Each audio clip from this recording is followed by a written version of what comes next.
Dalhin kita sa aking palasyo. Miss, ang saya-saya mo. Sino ba inaantay mo?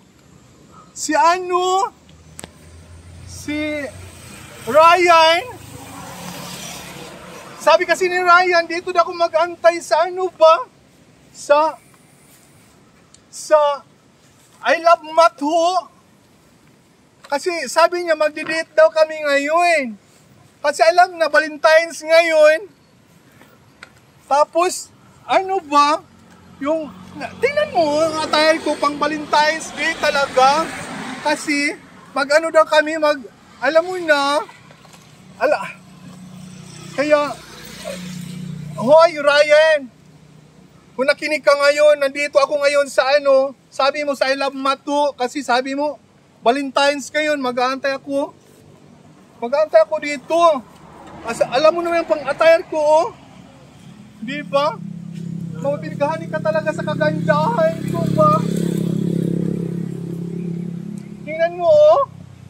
Sabi mo, tayo, maliligo tayo sa dagat. Kaya tingnan mo ang attire ko, oh.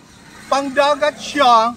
Sabi mo kasi, tuturuan mo ako, sisisid sa Pacific Ocean ba? Kaya, nandito ako. Di ba, sabi mo Ryan, naalala po mo yung sinabihan mo ko ng first time mo ba na-meet ako sa first time na-meet mo ako sa Nikos ba? At saka, nabibigahani ka kaagad sa kagandahan ko. Uy, Ryan, nandito na ako, nag-aantay ako. Tingnan mo, oh. Ang ganda ng tanawin. Parang ako. Di ba, Parang ako, di ba? Ryan, nag-aantay na ako dito. Alam mo naman na in love ka sa akin dahil sa kagandahan ko.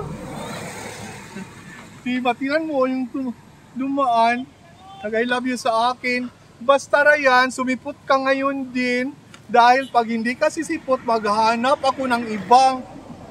Basta, sisipot ka talaga rin. Alam mo ba naman, araw ngayon ng, Valentine's Day ngayon. Kaya, dapat nandito ka. Ikaw kasi ang ko. Yan mo mga tao tumitingin na. Di ba, oh? Kaya mo, nandito kayo sa sa I Love Matho ba? Tingnan mo, oh. Bagay sa akin ba?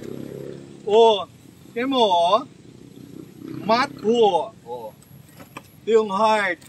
Di ba, Ryan? Punta ka na dito, Ryan. Naantay kita.